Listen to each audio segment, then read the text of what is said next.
Naomba kati basi uanze kuchukua notes.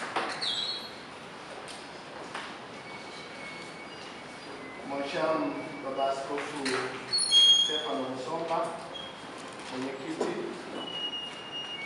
mpendwa Baba Luko, katibu mtendaji idara ya katekesi, waheshimiwa mapadre, watawa wa kike na wa kiume, makatekista mlioko hapa ndani, na ndugu zangu viongozi halmashauri ya walei, hususan makatibu wasaidizi ambao mmefika. Kwa niaba ya baraza, sekretarieti ya Baraza la Maaskofu Katoliki Tanzania, nipende kuwakaribisha kwa mara nyingine tena kwa wale ambao hawakuwepo kanisani. Nipende kuwakaribisha tena kwa mara nyingine katika mkutano wenu huu ambao ni muhimu sana kwa kanisa, sio la Tanzania tu, lakini tuseme idara ya katekesi na umuhimu wake mkubwa katika uhai wa kanisa. Kama neno la ufunguzi, nimependa tutafakari kwa kifupi neno kutoka Injili ya Mtakatifu Mathayo sura ile ya 28. Nianze na ule mstari wa 16 au aya ya 16 hadi ya 20. Maandiko matakatifu yanatuambia, na wale wanafunzi 11 wakaenda Galilaya mpaka mlima ule aliowaagiza Yesu. Nao walipomwona wakamsujudia, lakini baadhi yao waliona shaka. Yesu akaja kwao akasema nao akawaambia, nimepewa mamlaka yote mbinguni na duniani. Basi enendeni mkawafanye mataifa yote kuwa wanafunzi, mkiwabatiza kwa jina la Baba na la Mwana na la Roho Mtakatifu, na kuwafundisha kuyashika yote niliyowaamuru ninyi. Na tazama, mimi nipo pamoja nanyi siku zote hata ukamilifu wa dahari. Ndugu zangu wapendwa, hii ndio kazi ambayo kanisa linaifanya katika karne zote, toka mwanzo wake, kutoka mwanzo wa kanisa, na sasa ndio kazi ambayo kila mmoja wetu tunatakiwa kuifanya. Ukristo umeendelea kukua toka kanisa la mwanzo, japo kwamba katika karne mbalimbali limekutana na vizingiti vingi, lakini Ukristo au Ukatoliki unaendelea kukua. Hivi karibuni zilitolewa takwimu za idadi ya Wakatoliki duniani. Katika kipindi cha miaka miwili iliyopita, Wakatoliki wameongezeka kutoka bilioni 1.2 mpaka sasa tuko Wakatoliki bilioni 1.4 ulimwenguni.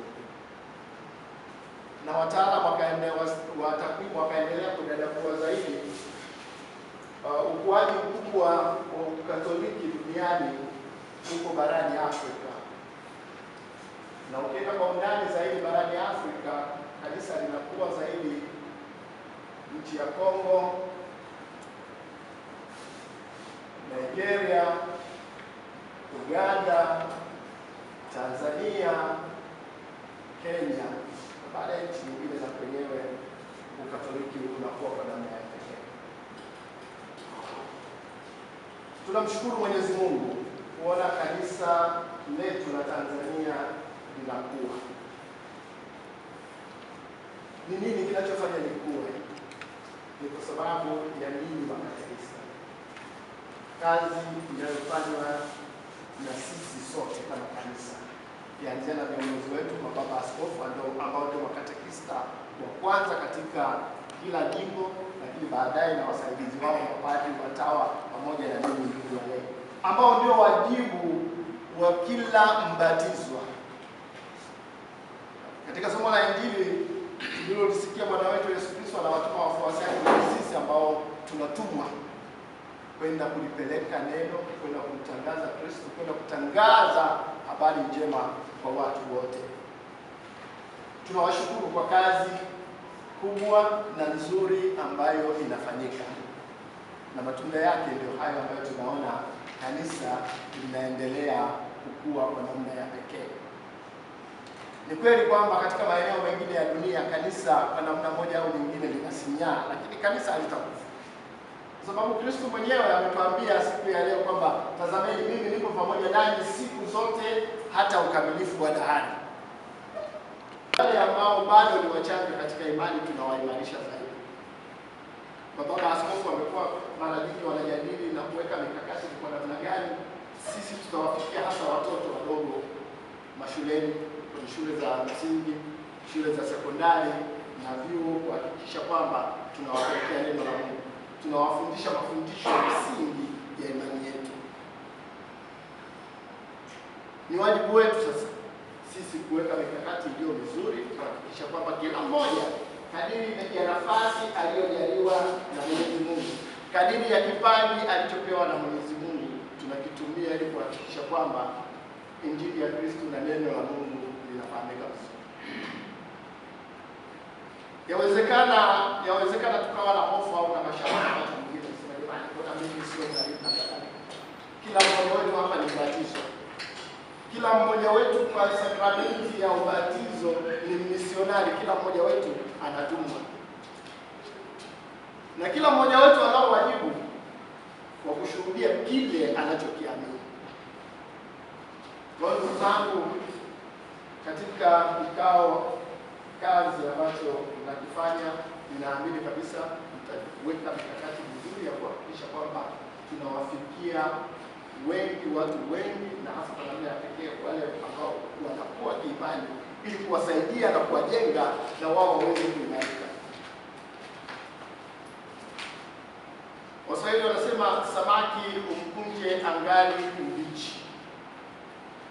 Tukiweza kuwafikia watoto kwenye shule za msingi, shule za sekondari, vijana na vyuo, tukahakikisha kwamba wanapata imani ya kweli, wanaofahamu Katoliki, wanaifahamu imani yao vizuri, tuna imani kabisa hao nao watakapokuwa watawarithisha wengine imani hii. Lakini tukitumaini kwamba watajifunza wao wenyewe tu, basi tutawapoteza, kwa sababu kawaida mtu akijifunza anaanza kujifunza kwanza yaliyo mabaya, na ikifika wakati wa kujifunza yaliyo mazuri anakuwa ameshachelewa na kutopoteza. Kwa hiyo ni wajibu wetu sisi kama kanisa kuhakikisha kwamba kutoka huko chini tunapeleka mafundisho ya kanisa, ili watoto wetu na vijana wetu waweze kumfahamu Mwenyezi Mungu, waweze kumtumikia Mwenyezi Mungu zaidi. Sisi tumeumbwa kwa malengo. Mwenyezi Mungu alituumba na kutuweka hapa duniani kwa malengo. Ametuweka ili tujue kwamba yeye ni muumba wetu, ni Mungu wetu, na anatulinda na kutuongoza katika maisha yetu. Tumpende kama baba yetu, tumtumikie katika maisha yetu, kila mmoja kadiri ya karama alizojaliwa, na hatimaye basi tutakapomaliza safari yetu hapa duniani tuweze kukutana naye huko. Ndugu zangu, basi tuombeane ili kila mmoja wetu aweze kutimiza wajibu wake ndani ya kanisa.